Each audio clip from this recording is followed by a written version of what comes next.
Kita lanjut bahas spoiler Udong Kianku Season 8 episode 1. Oke lah, nggak usah cacicot banyak bacot, kita langsung masuk aja ke pembahasan.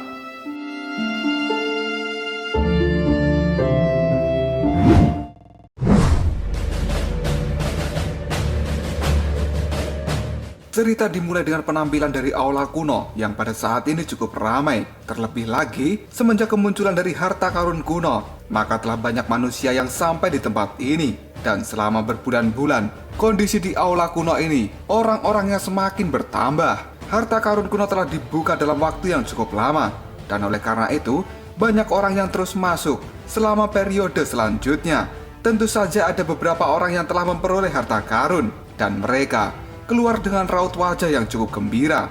Namun cukup banyak juga orang-orang yang tidak mendapatkan harta karun itu, yang pada akhirnya menimbulkan rasa iri di hati mereka. Apalagi kondisi pada saat ini adalah kondisi yang mendekati waktu dari dimulainya Perang 100 Kekaisaran. Maka dari itu, banyak ahli bela diri yang ingin segera meningkatkan kekuatan mereka. Sehingga mereka pun berburu harta karun di ruang harta karun kuno dalam jangka waktu yang cukup lama. Pada saat ini berbagai kerajaan tingkat tinggi pun juga telah memasuki ruang harta karun kuno. Pada akhirnya perselisihan pun tidak bisa dihindari. Saking banyaknya orang yang memasuki ruang harta karun kuno. Meskipun pada saat ini harta karun itu sendiri di ruangan harta karun kuno ini sangat banyak, namun hal itu masih tidak mencukupi kebutuhan dari para ahli yang memburu harta karun tersebut. Karena sejatinya para ahli yang memburu harta karun terlalu banyak jika dibandingkan dengan stok harta karun itu sendiri. Dan ketika baru 2 bulan saja ruang harta karun dibuka, sebagian besar harta warisan dan juga harta karun kuno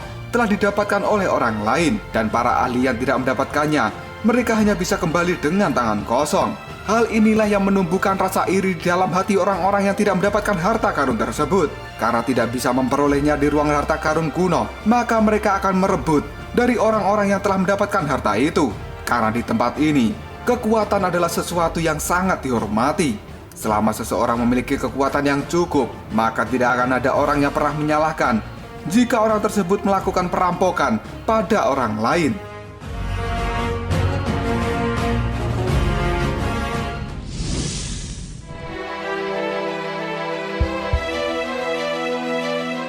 Pemikiran-pemikiran bahwa siapa orang yang kuat, maka mereka akan bisa mendominasi orang-orang yang lemah. Hal ini telah menyebabkan aula kuno menjadi sangat kacau dalam satu malam saja. Dan orang-orang yang telah kembali dari ruang harta karun kuno, mereka pun tidak memiliki banyak waktu untuk menikmati harta yang telah mereka dapatkan. Karena setelah mereka keluar dari riak spasial, maka mereka akan langsung menjadi pusat perhatian dari banyak orang yang serakah untuk mendapatkan harta karun itu. Yang pada akhirnya orang-orang yang memiliki harta, mereka akan ditangkap lalu dirampok. Peristiwa semacam ini telah terjadi di setiap bagian kota. Ada yang berskala kecil, ada juga yang berskala besar. Bagaimanapun semua orang menyadari bahwa seseorang tidak dapat dianggap berhasil sepenuhnya setelah mendapatkan harta karun itu jika mereka tidak memiliki kemampuan untuk mempertahankan harta karun. Ketika mereka sampai di aula kuno di depan banyak tatapan manusia-manusia serakah, tidak ada perundingan di tempat ini. Karena yang ada hanyalah tinju dan kekuatan, yang pada akhirnya hal itu akan memunculkan perbedaan yang besar antara yang kuat dan juga yang lemah. Setelah banyaknya perebutan kekuasaan di dalam aula kuno, pada saat ini faksi-faksi yang telah mendominasi tempat ini di masa lalu, mereka pun telah tergeser oleh faksi yang lebih kuat.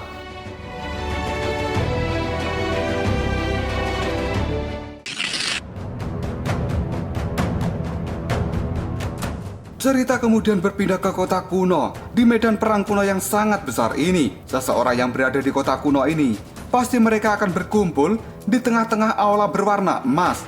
Ketika seseorang mengangkat kepalanya, tempat itu adalah tempat yang paling banyak mencuri perhatian di seluruh kota kuno ini. Dikatakan bahwa faksi yang pada saat ini menempati aula besar berwarna emas ini, mereka cukup kuat dan bisa menjulang di seluruh kota kuno. Sampai tidak ada orang yang berani berbicara dengan mereka. Karena mereka bukanlah orang-orang dari kerajaan tingkat tinggi, namun mereka adalah orang-orang dari kerajaan super.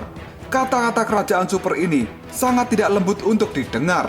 Karena sejatinya dari kata kerajaan super memiliki beban yang bisa menyebabkan ekspresi seseorang berubah dengan cepat ketika mereka mendengarnya. Di wilayah barat laut ini dipenuhi dengan banyak kerajaan yang tidak terhitung jumlahnya, dan mereka seperti bintang-bintang di langit. Namun dari banyaknya kerajaan yang seperti bintang-bintang itu, ada beberapa kerajaan yang terlihat seperti bintang yang sangat terang. Dan itu adalah kerajaan super itu sendiri. Sangat mustahil bagi kerajaan biasa untuk mengukur kekuatan dari kerajaan super. Karena di wilayah barat laut ini, jika seseorang menggambarkan sekte super sebagai rajanya, maka kerajaan super adalah panglima tempurnya. Meskipun kekuatan dan fondasi dari kerajaan super ini cukup kurang jika dibandingkan dengan sekte super, namun kekuatan mereka juga tidak bisa diremehkan. Para jenius yang berasal dari kerajaan super tidak hanya memiliki bakat yang sulit dibandingkan dengan orang biasa, tapi mereka juga memiliki fondasi yang sangat kuat, yang bahkan orang biasa tidak bisa mendapatkannya. Dan pada saat orang-orang dari kerajaan super memasuki medan perang kuno, maka mereka akan langsung berdiri di puncak medan perang kuno ini. Dan dari sudut pandang tertentu, pada dasarnya orang-orang dari kerajaan super, mereka akan dipilih untuk bergabung dengan sekte super.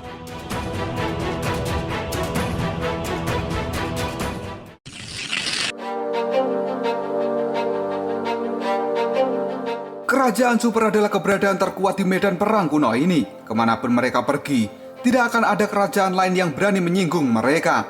Karena semua orang tahu bahwa kerajaan super memiliki kekuatan yang sangat luar biasa. Pada awalnya tidak ada kerajaan super di wilayah barat laut, tapi sekarang mereka muncul setelah mereka mendengar adanya harta karun kuno. Dan dari penampilan mereka yang datang ke tempat ini, sepertinya mereka tertarik dengan harta karun kuno tersebut. Namun pada saat ini semua orang merasa bingung. Setelah kedatangan dari kerajaan super ini, mereka tidak merebut harta-harta karun yang telah didapatkan oleh banyak orang. Namun mereka langsung menduduki aula kuno yang berwarna emas. Dan selama berbulan-bulan ini, mereka duduk diam di sana seolah-olah sedang menunggu sesuatu. Tindakan dari orang-orang kerajaan super ini membuat banyak orang menjadi bingung. Namun tidak lama kemudian, sebuah kabar pun mulai menyebar. Karena sejatinya, orang-orang yang berasal dari kerajaan super datang ke tempat ini karena memang menunggu harta karun kuno. Namun harta yang mereka tunggu bukanlah harta biasa. Mereka memiliki standar yang cukup tinggi. Dan dari hal itu saja, semua orang sudah bisa menebak bahwa apa yang diinginkan oleh orang-orang dari kerajaan super adalah menargetkan warisan dari 4 sekte besar misterius. Berdasarkan berita yang telah dikirimkan dari ruang harta karun kuno, warisan dari 4 sekte besar misterius pada saat ini telah diperoleh oleh kelompok dari Liu Bei, Yan Shen, dan juga Lindong. Dan hal yang paling mengejutkan adalah kelompok Lindong yang orang-orang pikir bahwa kelompok ini adalah yang paling lemah. Tapi kelompok Lindong pada saat ini telah menguasai 2 warisan dari 4 sekte besar misterius. Dan berita yang paling menghebohkan adalah selama perebutan warisan ini, Lindong sendirian telah mengalahkan Tianzhen, Musou, dan juga Jiangshan. Yang sejatinya, mereka bertiga adalah penguasa wilayah barat laut. Setelah Lindong menunjukkan kekuatannya, dia pun segera mengambil 2 warisan dari 4 sekte besar misterius.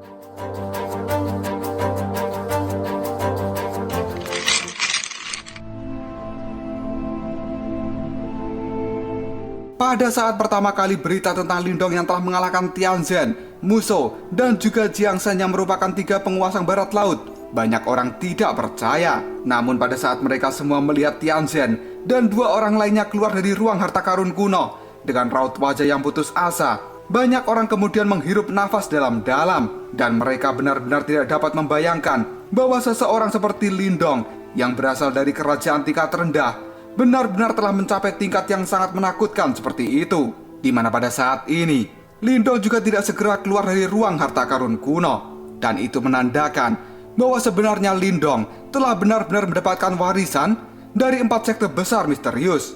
Dan dia sedang menjalani warisan itu.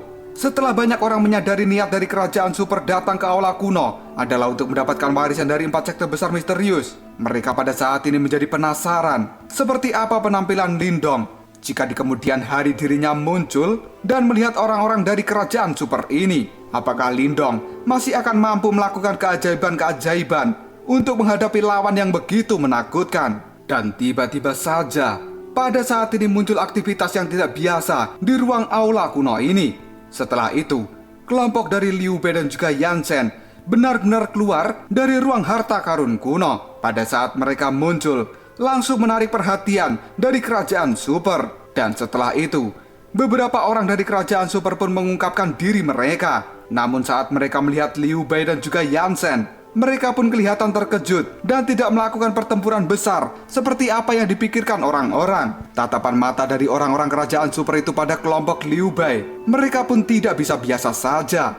Dan sesaat kemudian, orang-orang dari kerajaan super terlihat menyerah dan mereka kembali. Melihat pemandangan ini, banyak orang yang sangat tercengang karena pertempuran besar yang mereka harapkan pada saat ini tidak terjadi. Namun juga banyak orang yang menyadari kenapa kerajaan super itu tidak berani menyerang Liu Bei dan juga Yan Zhen. Karena sejatinya Liu Bei dan juga Yan Zhen sendiri memiliki latar belakang yang cukup kuat di belakang mereka. Dan hal itulah yang membuat kerajaan super mempertimbangkan situasinya sedikit sebelum mereka memutuskan untuk melakukan penyerangan yang pada akhirnya menimbulkan konflik dengan faksi-faksi yang berdiri di belakang kelompok Yan Zhen dan juga Liu Bei itu. Lebih baik mereka tidak mendapatkan harta warisan ini daripada mereka harus menyinggung faksi kuat yang mendukung kelompok dari Liu Bei dan Yan Zhen.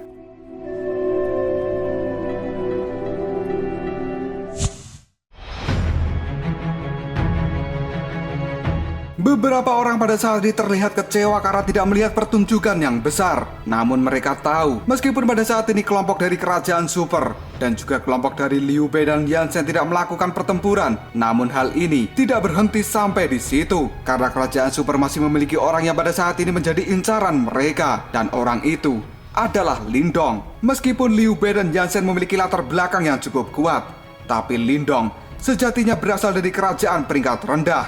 Dan oleh karena itu, tidak ada kerajaan super yang mendukung Lindong. Memikirkan hal ini saja, selama Lindong berani mengungkapkan dirinya, kemungkinan dia harus dengan patuh menyerahkan warisan. Karena yang menyerang Lindong kali ini adalah kerajaan super. Di medan perang kuno, kerajaan super seperti ini bukanlah sesuatu yang bisa diprovokasi oleh seseorang yang berasal dari kerajaan peringkat rendah. Meskipun orang itu sendiri telah banyak melakukan keajaiban, kekuatan dari orang-orang yang berasal dari kerajaan super sudah cukup mampu untuk menghilangkan keajaiban apapun. Dan pada saat ini, kerajaan super yang mengincar Lindong adalah Kekaisaran Gan Besar.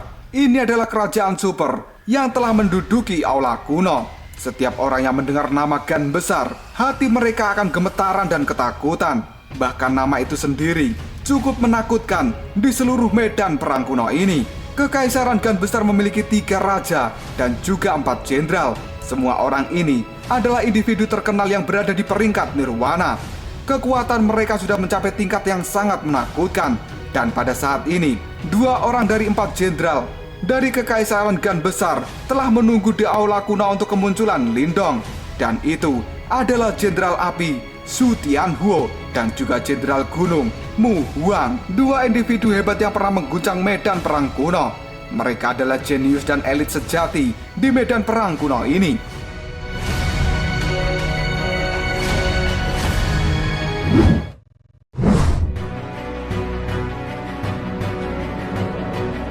Pada saat ini banyak orang yang berada di aula kuno. Mereka semua harap-harap cemas mengantisipasi pertarungan yang akan segera meletus. Ini karena mereka semua ingin tahu apakah seorang Lindong yang notabene pemuda dari kerajaan peringkat rendah ini akan terus dapat menciptakan keajaiban di hadapan makhluk-makhluk hebat sejati dari kerajaan super. Mereka semua berpikir, apakah ini adalah akhir dari keajaiban Lindong? Ataukah keajaiban Lindong yang akan menjadi semakin terang? Dan jawaban dari pertanyaan mereka semua kemungkinan akan segera terungkap. Sesaat kemudian, banyak orang pada saat ini mengangkat kepala mereka dan melihat pusaran spasial yang tiba-tiba muncul di langit. Mereka semua pun tertegun sejenak, karena setelah pusaran spasial perlahan terbentuk, pada saat ini sebuah riak energi yang liar dan keras menyebar darinya. Setelah itu, 2 sosok pemuda yang nampak akrab pun pada akhirnya muncul dari dalam pusaran itu. Mata dari banyak orang pun menjadi tajam ketika mereka melihat sosok yang menjadi pemimpinnya. Segera setelah itu, ada seseorang yang berteriak dengan sangat keras. Itu, Lindong telah muncul.